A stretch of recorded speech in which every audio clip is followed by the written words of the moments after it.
अयोध्या में भव्य दिव्य राम मंदिर के निर्माण की राह निकली सुप्रीम कोर्ट से, लेकिन अयोध्या में बाबरी ढांचा गिराए जाने के केस में अभी फैसला आना है।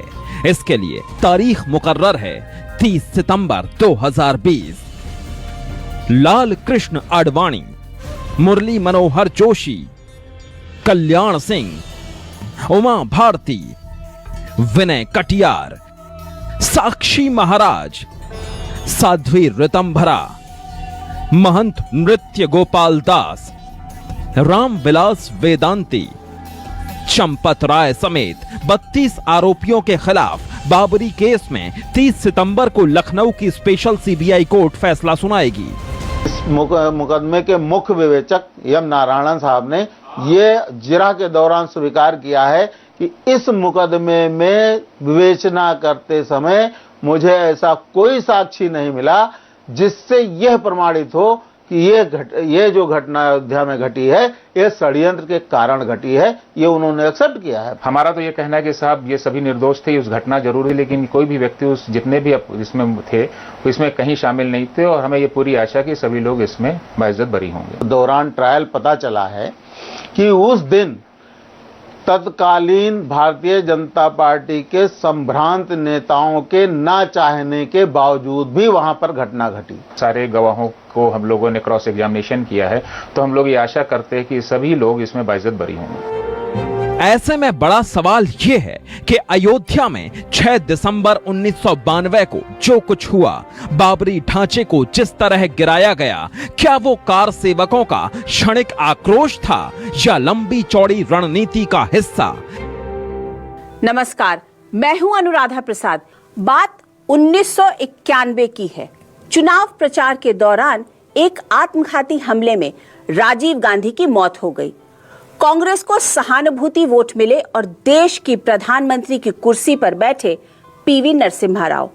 कुछ दिनों बाद ही यूपी विधानसभा चुनाव के नतीजे आए। पहली बार लखनऊ में बीजेपी का कमल खिला और मुख्यमंत्री बने कल्याण सिंह। इसी दौर में अयोध्या आंदोलन चरम पर पहुंचा। सदियों से खड़े बाबरी ढांचे को 6 दिसंबर 1992 को कुछ ही देर में ध्वस्त कर दिया गया। कहा जाता है कि सूबे की पुलिस चुपचाप इस विध्वंस को देखती रही। न तो तत्कालीन मुख्यमंत्री कल्याण सिंह ने बाबरी विध्वंस रोकने के लिए कुछ किया और न ही तब के प्रधानमंत्री नरसिम्हा राव ने। 5 दिसंबर 1992।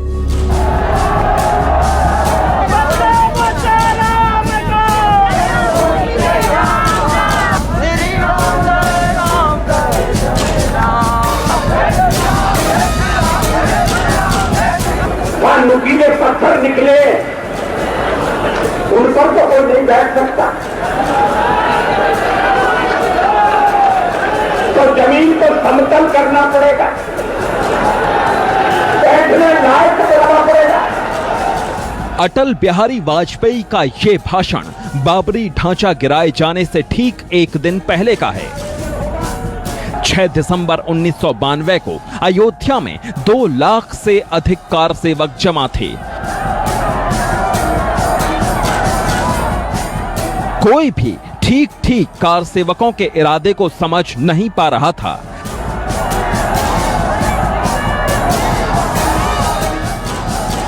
कार सेवक अपने अपने हिसाब से बीजेपी, वीएचपी और बजरंग दल के नेताओं की हर बात का मतलब निकाल रहे थे। भीड़ ऐसी थी कि जो इनके रोकने के बस की बात नहीं थी। वो लोग कह रहे थे कि आप लाइए बालू और पानी जो लाए हैं, चौतरा धोइए, ये करिए वो करिए।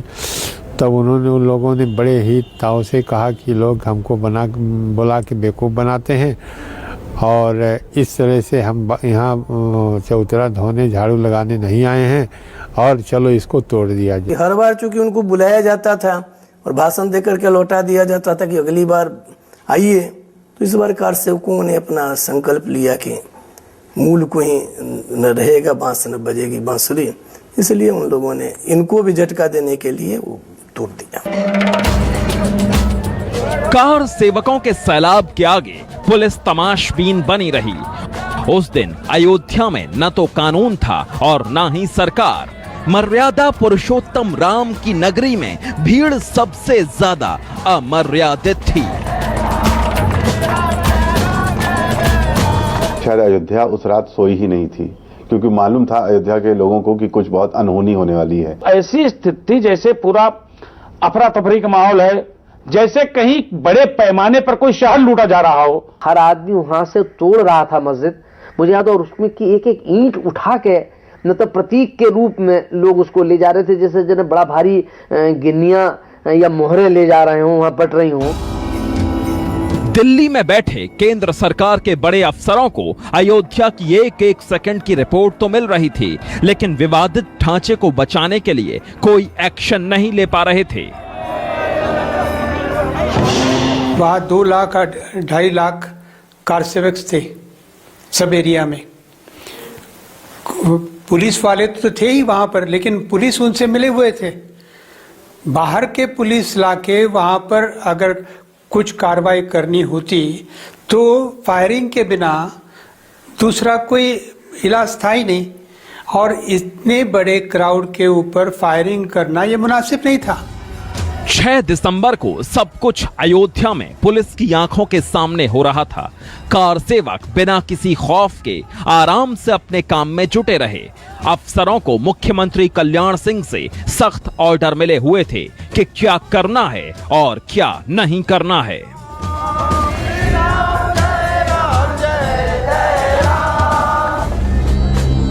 अयोध्या में सदियों से खड़े बाबरी ढांचे को कुछ घंटों में ही कार सेवकों ने ध्वस्त कर दिया। जब ढांचा गिराया जा रहा था तब सूबे में कल्याण सिंह की सरकार थी। जब वहां रामलला के लिए अस्थायी मंदिर बना तब राष्ट्रपति शासन था, मतलब यूपी पर नरसिम्हा राव सरकार का कंट्रोल था। आखिर 6 दिसंबर को कार सेवकों में इतना जोश कहां से आया कि उन्होंने सदियों से खड़े बाबरी ढांचे को ध्वस्त कर दिया। इसे समझने के लिए फ्लैशबैक में जाना होगा। 1983 में विश्व हिंदू परिषद ने एकात्म यात्रा की शुरुआत की। इसके लिए 312 रथ तैयार किए गए। मकसद था हिंदुओं को एकजुट करना। बिहार के समस्तीपुर में लाल कृष्ण आडवाणी के राम रथ को रोके जाने से पहले ही पूरे देश में राम लहर पैदा हो चुकी थी। 1990 में गुजरात के सोमनाथ से शुरू हुई लाल कृष्ण आडवाणी की रथ यात्रा ने पूरे हिंदुस्तान में राम धुन तेज कर दी।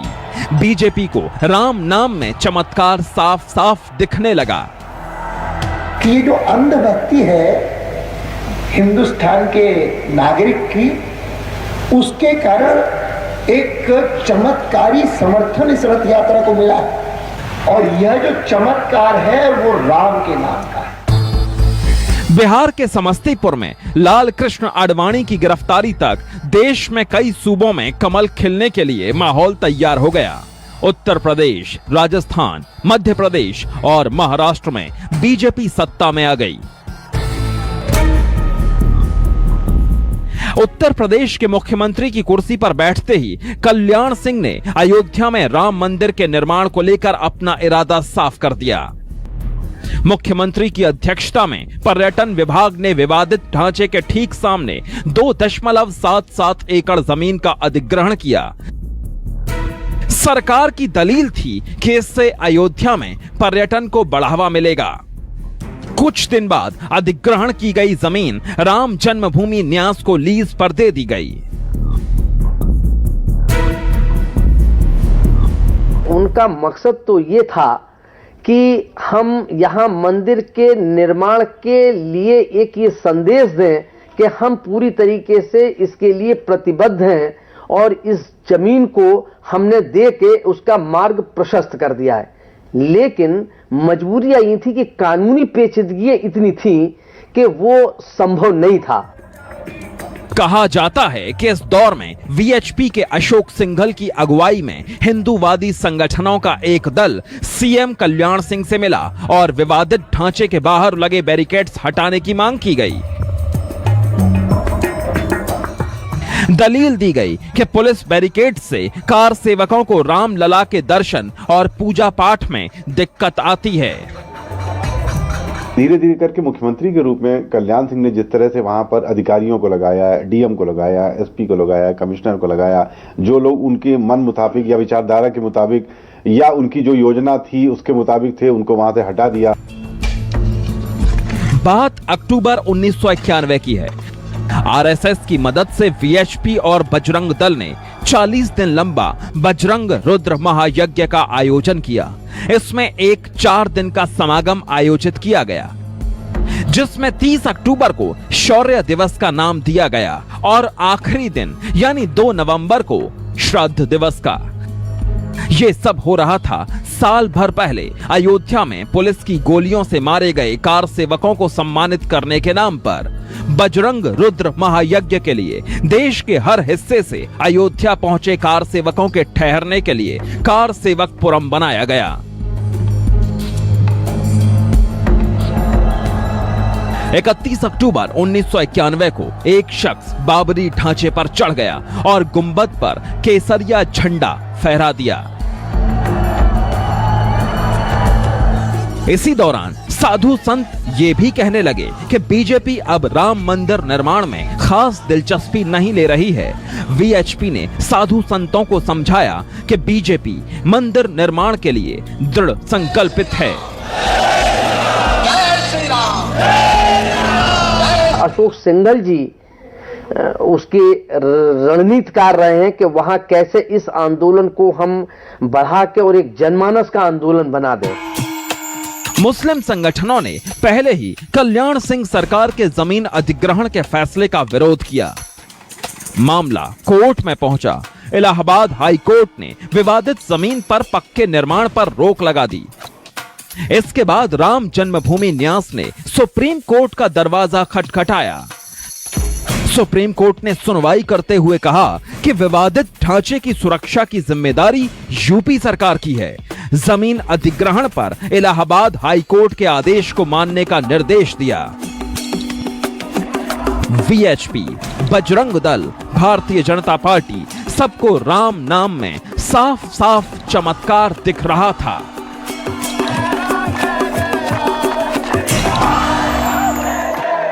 बात 1992 के जून महीने की है।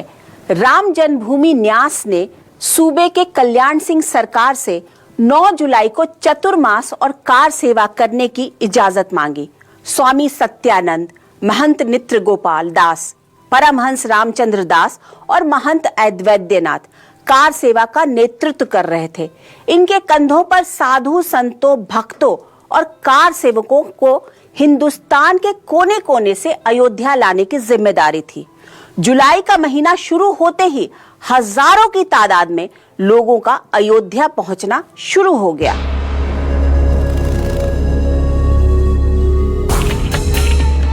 देश के कोने कोने से कार सेवकों का अयोध्या पहुंचना शुरू हो गया।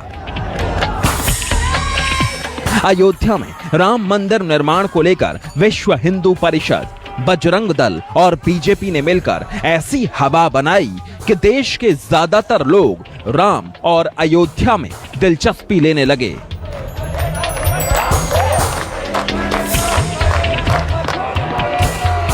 इस बार कार सेवक अयोध्या में चतुर्मास और एक ऐसी जगह चबूतरे के निर्माण के इरादे से पहुंच रहे थे जहां निर्माण कार्य पर कोर्ट की ओर से मनाही थी।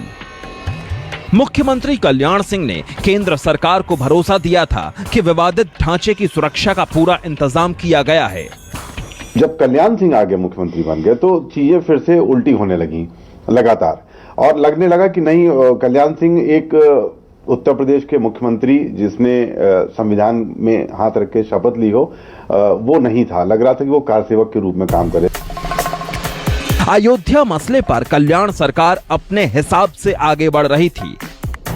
फैजाबाद और उसके आसपास के इलाकों में पुलिस की तैनाती बढ़ा दी गई। केंद्र सरकार की अयोध्या की एक एक हलचल पर पैनी नजर थी। हम लोगों की थिंकिंग ये थी, जजमेंट ये था कि वहाँ की जो कल्याण सिंह की सरकार थी, वो सरकार ये ढांचा बचा नहीं पाएगी और वो नहीं शायद बचाना भी नहीं चाहते थे। ऐसी हमारी असेसमेंट थी। ऐसे में केंद्र सरकार की ओर से अयोध्या में पैरामिलिट्री की कंपनियां भेजने की बात की गई, जिस पर मुख्यमंत्री कल्याण सिंह ने कड़ा ऐतराज जाहिर किया। अदालत की रोक के बावजूद कार सेवक अयोध्या में चबूतरे के निर्माण के लिए पहुंचे थे।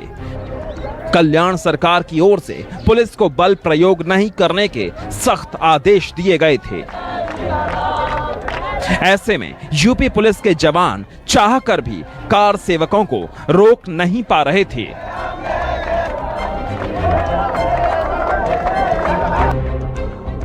प्रधानमंत्री नरसिम्हा राव की मुश्किल ये थी कि अगर बाबरी ढांचे के सामने अधिग्रहण की गई जमीन पर कार सेवक चबूतरे का निर्माण कर देते तो ये कोर्ट की अवमानना होती। दूसरी ओर कल्याण सिंह दलील दे रहे थे कि अगर चबूतरे का निर्माण रोका गया तो कार सेवक भड़क जाएंगे। बीजेपी के सीनियर नेताओं से कार सेवा रुकवाने की अपील की, लेकिन बीजेपी नेताओं ने साफ साफ कह दिया कि उनका साधु संतों पर कोई नियंत्रण नहीं है।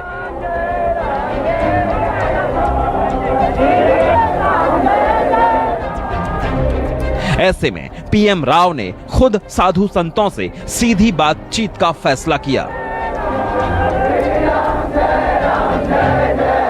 ये थी कि उन्होंने भरपूर कोशिश की कि इसको साधु संतों को बैठा के, और जो वहाँ के जो अब उनका डेथ हो गई, जो बाबरी मस्जिद के पैरोकार थे हाशिम, उनसे भी अपने संदेश वाहकों के जरिए इस मामले को सुलटाने के लिए प्रधानमंत्री पीएमओ की तरफ से पहल की गई थी।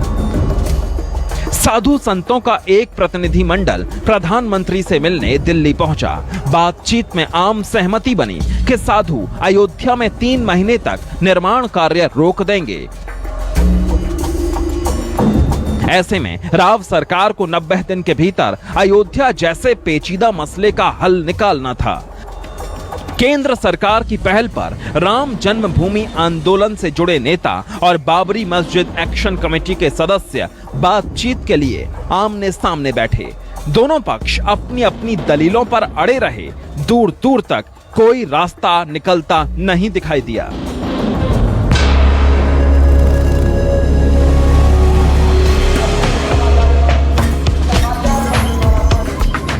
दिल्ली में धर्म संसद की बैठक हुई। वीएचपी ने धर्म संसद में ही अयोध्या मसले पर बातचीत टूटने का ऐलान कर दिया। साधु संतों के बीच वीएचपी ने अयोध्या में राम मंदिर निर्माण की मांग दोहराई। 6 दिसंबर से कार सेवा दोबारा शुरू करने का ऐलान कर दिया। दिल्ली में हुई धर्म संसद में वीएचपी ने फिर से कार सेवा शुरू करने का ऐलान किया। केंद्र के कांग्रेस सरकार की अयोध्या पर पैनी नजर थी, लेकिन मजबूरी ये थी कि सूबे में एक चुनी हुई सरकार के रहते केंद्र कुछ खास नहीं कर सकता था। तब केंद्रीय गृह सचिव की कुर्सी पर थे माधव गोडबोले। उन्होंने अपनी किताब अनफिनिश्ड इनिंग्स में लिखा है कि विवादित ढांचा की सुरक्षा के लिए एक खास प्लान तैयार किया गया था। प्लान की पूरी जानकारी तत्कालीन प्रधानमंत्री नरसिम्हा राव को दी भी गई थी। प्लान पर काम भी शुरू हो गया, लेकिन नरसिम्हा राव समय पर कोई फैसला नहीं ले सके। अयोध्या में दोबारा कार सेवा शुरू करने के ऐलान के साथ ही जय श्री राम के नारे और तेज हो गए। ऐसे में केंद्रीय गृह मंत्रालय ने अयोध्या में कार सेवकों के पहुंचने से पहले ही विवादित ढांचे की सुरक्षा के लिए एक खास प्लान तैयार किया। हमने ये सोचा था कि 355 के अंदर पहले हम लोग राष्ट्रपति राजवट लागू करने से पहले ही वहां पर जाके वो ढांचे का संरक्षण शुरू करें। उसके लिए कमांडोज की व्यवस्था की थी, और क्योंकि आपको पता है 1-2 लाख कार सेवक वहां पर थे, आने वाले थे, तो ये प्लान ऐसे था कि वो कार सेवक आने से पहले ये सब पूरा किया जाए। लखनऊ में बैठे अफसर भी अयोध्या में तेजी से बिगड़ते हालात को भांप रहे थे। उन्हें किसी बड़ी गड़बड़ी का अंदेशा होने लगा था। एक अधिकारी वहां क्या आईजी जोन लखनऊ के पद पर बैठाए गए थे डॉक्टर धर्मवीर मेहता। और धर्मवीर मेहता पहले ऐसे व्यक्ति थे जिन्होंने जब वहां गतिविधियां बढ़ने लगी, जब लगा कि किस तरीके के पेशबंदी की जा रही है, पहले जमीन अधिग्रहित कर करके न्यास को देना, उसके बाद जो सिक्योरिटी अरेंजमेंट्स वहां सुनिश्चित किए गए, और जिस तरीके से वो विवादित ढांचे के नजदीक कुछ ऐसे ग्रे एरियाज थे जिस पर धर्मवीर मेहता ने सवाल उठाया। धर्मवीर मेहता ने कहा बड़ा गड़बड़ हो सकता है। मेहता जी ने कल्याण सिंह चीफ मिनिस्टर थे, उनको कहा कि साहब हम ये प्लान है मेरा, इसको कैसे बचाया जाए। तो कल्याण सिंह ने उनको दूसरे दिन हटाई दिया। कल्याण सिंह ने कहा ये ज्ञान हमको मत दो कि इसको कैसे बचाना है, हमें मालूम है कि इसको क्या करना है। तत्कालीन गृह सचिव माधव गोडबोले के मुताबिक सुपर सीक्रेट प्लान के हिसाब से तैयारियां पूरी हो चुकी थीं, लेकिन प्रधानमंत्री राव आखिरी वक्त तक प्लान पर फैसला नहीं ले सके। हालात तेजी से बदल रहे थे। ऐसे में पीएम नरसिम्हा राव पर यूपी में राष्ट्रपति शासन लगाने का दबाव बढ़ा तो उन्होंने कहा कि तनाव बढ़ने की सूरत में उनके पास प्लान बी तैयार है। दूसरी ओर कल्याण सिंह ने सुप्रीम कोर्ट के सामने कहा कि वो बाबरी मस्जिद की रक्षा के लिए हर संभव कोशिश करेंगे। ये गवर्नर की जब रिपोर्ट हमने मांगी तो गवर्नर ने कहा कि उन्होंने तो आपको वादा किया है कि वो हाथ नहीं लगाएंगे डिस्प्यूटेड स्ट्रक्चर को, लेकिन अगर आपने उनकी गवर्नमेंट को डिसमिस किया तो आप यकीन मानिए कि ये स्ट्रक्चर ये डिस्ट्रॉय करेगी। 24 नवंबर 1992 केंद्र सरकार के प्लान के मुताबिक दिल्ली से अर्धसैनिक बलों की 195 कंपनियां अयोध्या की ओर रवाना कर दी गईं। पहले दफे इंडिपेंडेंस के बाद पहले दफे 20,000 केंद्रीय सैनिक अयोध्या के पास 8 किलोमीटर पर रखे गए थे। आइडिया ये थी कि जब भी स्टेट गवर्नमेंट उनकी मदद मांगेगा तब वो कई मिनटों में वहां पहुंच जाएंगे, क्योंकि आपको पता है कि राज्य घटना के अंदर केंद्रीय सैन्य बुलाने का अधिकार सिर्फ राज्य सरकार को है, केंद्र सरकार को नहीं है। मुख्यमंत्री कल्याण सिंह ने केंद्र सरकार के इस रुख पर कड़ा ऐतराज किया। तब गृह मंत्री एसवी चौहान ने पैरामिलिट्री कंपनियां भेजने को बिल्कुल संवैधानिक बताया। कल्याण सिंह जी ने मेरी शिकायत की उनके पास कि हमारे पूछे बगैर इन्होंने पैरामिलिट्री फोर्स यहाँ पर लाया। मैंने कहा हाँ, मैंने जरूर लाया हूँ, आपकी इजाजत के बगैर मैं वहां पर लाया हूँ। दिल्ली से पहुंचे पैरामिलिट्री जवानों ने अयोध्या से करीब 8 किलोमीटर दूर अपना तंबू तान दिया और अगले ऑर्डर का इंतजार करने लगे। 27 नवंबर तक देश के अलग अलग हिस्सों से 10,000 से ज्यादा कार सेवक पहुंच चुके थे।